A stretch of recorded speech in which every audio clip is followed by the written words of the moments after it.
Hi there, Jen Redfern from Plus Health Company. Today I'd like to talk to you about centering. Centering is a term we use in the Plus Pilates method, and we regularly ask people to center when they're beginning some of their exercise and then to sustain it throughout as best they can. So when we're centering, what we're trying to do is engage the lower abdominal muscles and the pelvic floor muscles primarily to offer low-level continuous support to help guide and control the pelvis and the spine. When we're looking at core stability, we're not referring to a six-pack. We're referring to the deeper layers and the muscles that have a greater number of slow twitch muscle fibres that help most at stabilising, controlling and supporting our body. It's quite common for our body to get a bit mixed up and confused about how our muscles ought to be helping us.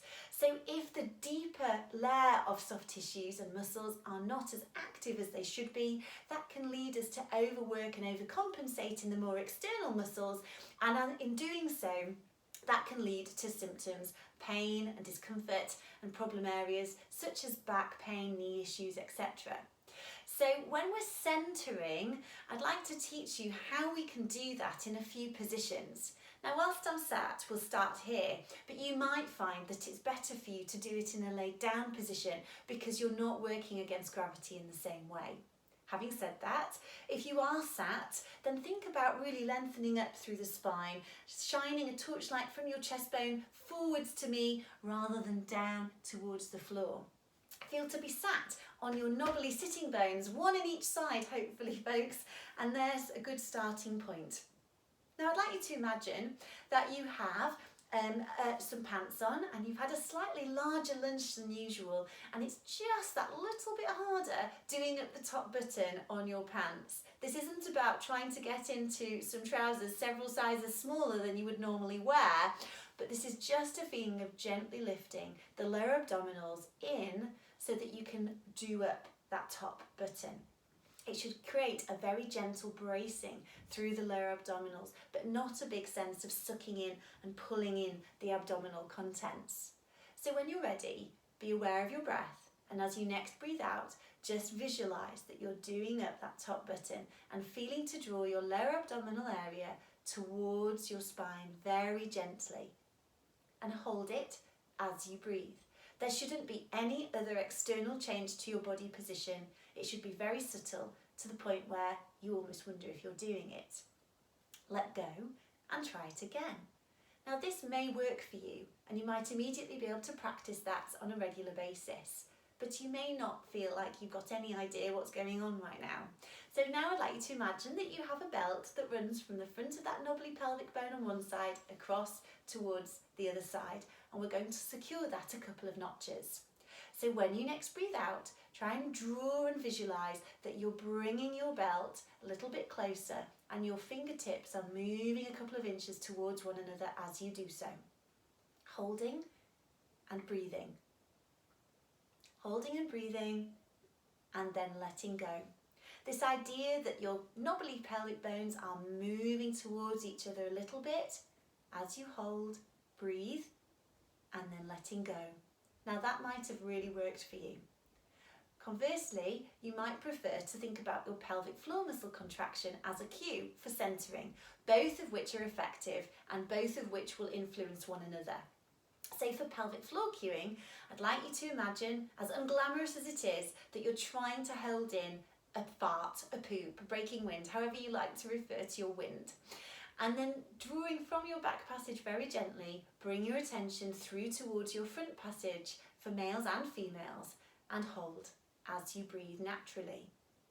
Hold gently. So this is about 30% of your maximal effort and not above that. There shouldn't be a feeling of gritting your teeth, stopping breathing, or feeling tension or movement in your body besides.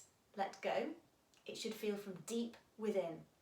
So again, when you're aware of yourself next breathing out, see how you feel about drawing gently through the back passage, bringing your attention through towards the front, feeling that deep within, gentle, stabilising effect through your pelvic floor area, and hold as you continue to breathe. It may be that you've got a really good grasp of these centering analogies already, But if not, don't worry, there are 2 more positions we can focus on to assist it. And then in time, you'll find that you can more naturally tune into your centre and engage more regularly and more easily as you get into position and as you exercise. So let's now try on all fours. As you come to all fours, it's always useful just to get a little cat stretch in each direction to get a sense of your mid position to begin.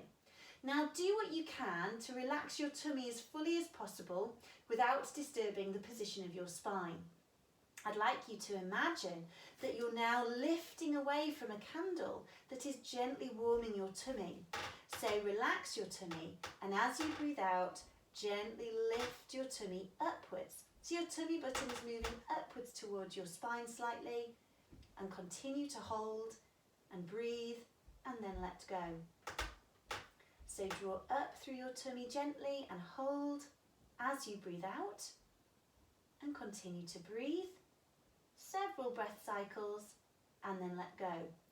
Notice how by lifting through my lower abdominals, there is no feeling of change of position or movement in my body. Now if that works for you, great, and if not, don't worry, try your pelvic floor cue from here.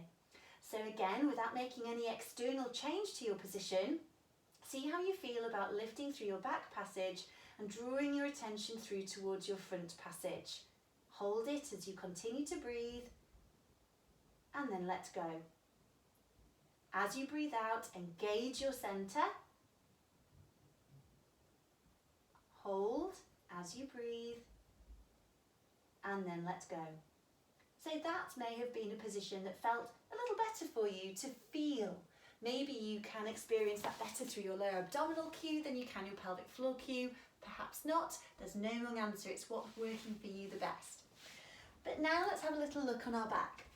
So lying on your back in rest position, which is deceiving because we never really rest here, to be honest. Even weight through the feet, the pelvis, the lower end of the rib cage and the back of the head, so you feel evenly balanced through your body. Now rest your hands onto your lower tummy. Bring your thumbs together and your fingertips together, with your thumbs in your tummy button and your fingertips to your pubic bone. Now just check that you're in your neutral spine position by rocking your pelvis back and forth and feeling to tip your pelvic diamond back and forth as you do. You'll notice that your lower back is lifting and arching and flattening and squashing to the floor. Find your midway point after a few little attempts, and you should feel like you are still in a neutral position as you were when you set yourself up. Now relax your elbows beside you and rest your hands on your lower tummy. Imagine your hands and fingertips are feathers. As you breathe out, draw your lower tummy away from your hands and let those feathers hover above your tummy for a moment and let go. So feel to draw your lower tummy away from your hands. So very subtly, your tummy is drawing down towards the floor and holding and breathing and letting go when you're ready to. So remember, there should be no movement in our body, no unnecessary tension in any place, just purely targeting that lower abdominal zone. Now it may be that you prefer to look at your pelvic floor contraction here instead. So you can have your hands on your lower tummy as before or rest them beside you. But beware, it's very common for people to think that tilting their pelvis and moving towards the shoulder bridge exercise is in fact pelvic floor contraction, and it isn't. So if you feel any movement in your hips, your pelvis, your back, if you feel your knees coming together and squeezing inwards, and if you've stopped breathing, then these are all the things we're trying to avoid when we contract gently through pelvic floor. So as you next become aware of your breath out, gently draw up from your back passage through towards your front passage and hold gently. Remember that 30% of a maximal contraction, holding and breathing, and when you feel ready, let go. Try that several times, whether it's with your pelvic floor contraction or your lower abdominal contraction, and try it in a number of positions. Because when you feel like you can achieve a better awareness of your centre, you'll then be able to maintain it during the course of your exercise and movements. It's a little bit like rubbing your tummy and patting your head to start with, but it's like anything, you get better with practice. So when we get better at centering, we will create a better, deeper, stabilising layer for our body to work upon. We're a bit like onions. We have layers, and our muscles don't work in isolation.